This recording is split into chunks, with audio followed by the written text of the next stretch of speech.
Hey everybody, look what I got.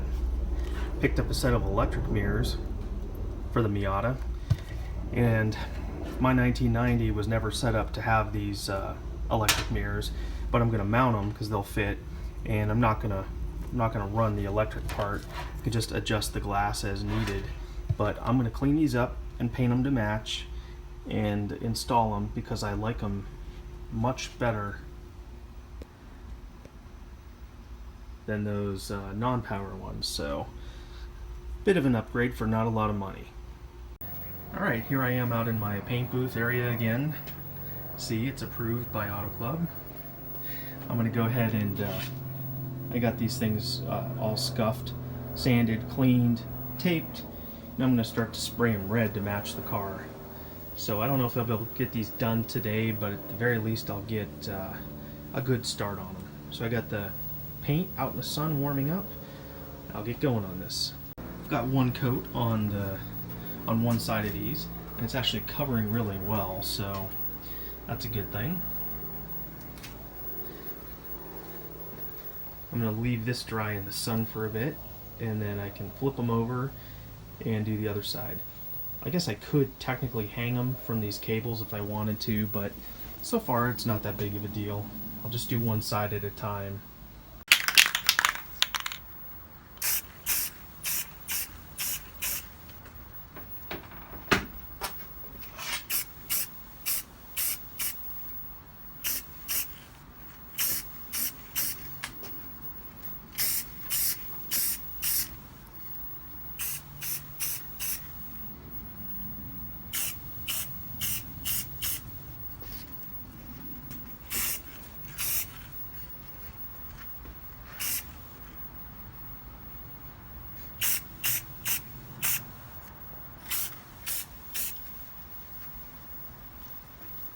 Anyway, you get the idea. I'm going to go ahead and finish these.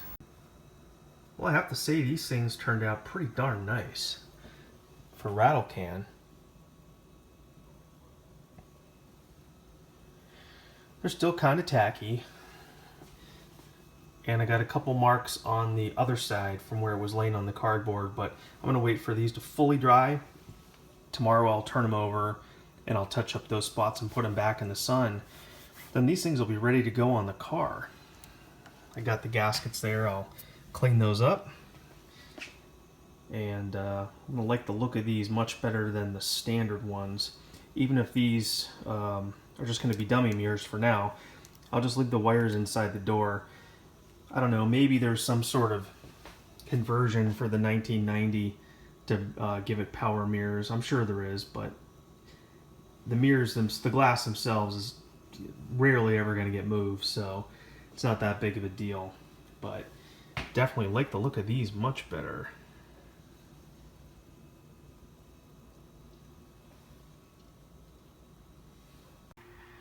Okay, it's day 2 of the mirror project, and the passenger side mirror looks great. However, the driver's side mirror, I attempted to do another coat on there because I thought it looked a little thin, and of course the areas that I started to spray completely reacted and wrinkled. So fortunately it's just this area right here, so it's pretty dry at this point. I'm going to go ahead and sand it down and then repaint this mirror. Fortunately it's not that big of a loss, and I've got plenty of paint to do it, so I'll go ahead and sand this down and start over on this one. Okay, I've got this mirror all sanded down, got rid of all the checking and cracking, and it's nice and smooth. I'm going to go ahead and give this a few light coats. I think the problem was that today it's overcast and it's not very warm, whereas yesterday when I painted these, it was warmer and nice and sunny, and I had these in the sun warming up. So I think a few light coats is the way to go on this. I think the paint just reacted. The colder paint reacted with the cold mirror. I don't know, just my guess. Hey everybody, got the Miata in the garage tonight. The Jeep is outside, and I'm going to go ahead and do another project on this car. Something I never mentioned before was I'm unable to lock this door, and the previous owner said the lock was broken. So I took it apart and messed around with it and hooked, basically did what I thought was fixing it. And I closed the door and immediately would not unlatch. So luckily I still had the door panel off and I was able to physically trigger the latch inside. But what I think the problem is the spring is gone. So what I did was I ordered a used latch and it's got the spring right there, as you can see. So I'm going to go ahead and install this, and I'm going to assume that's going to fix the problem. And that means if you're seeing this video, the lock is fixed, because I'm not about to announce to the world that this car doesn't lock while it's sitting outside, so I'm sure you can understand.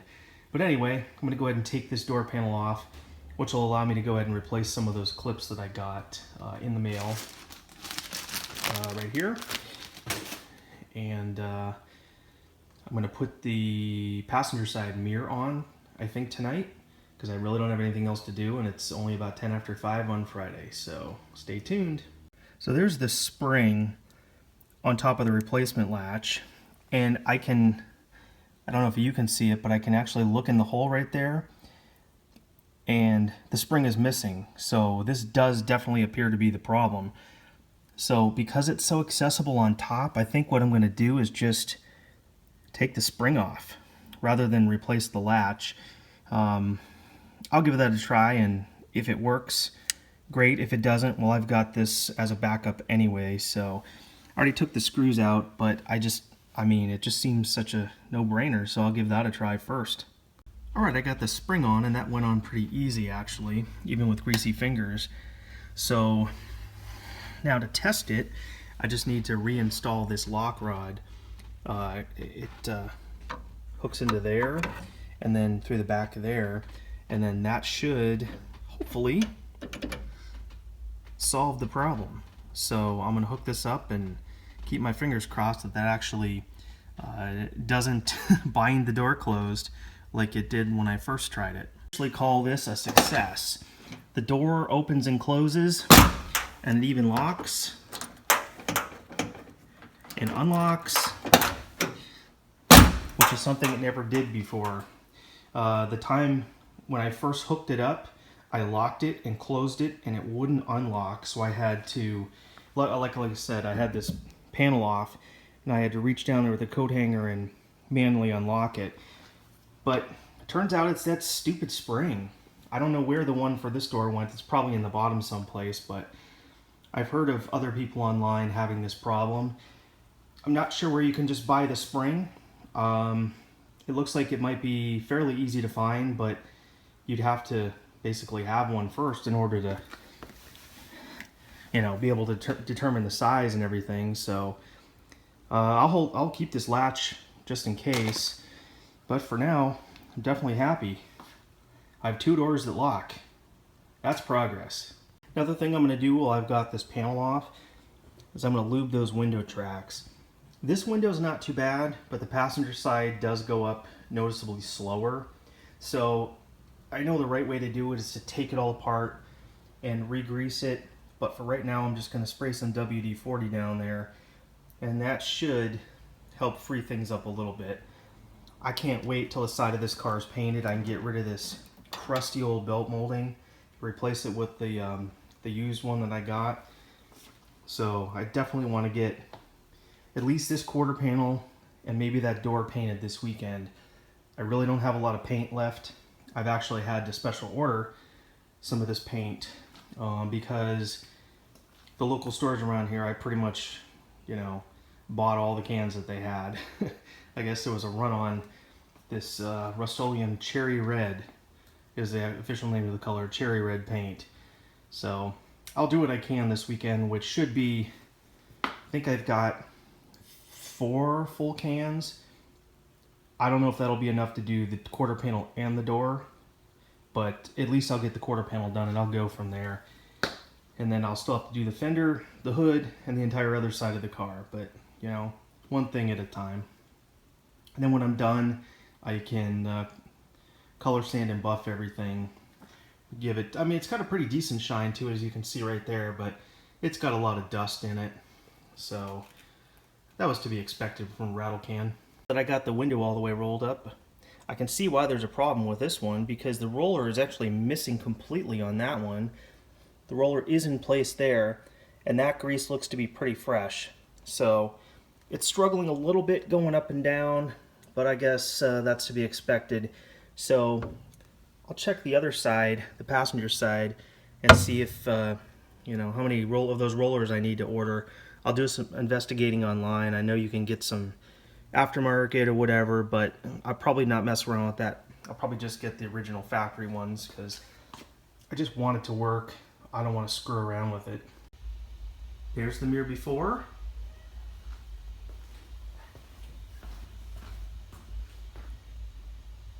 And the passenger side is done.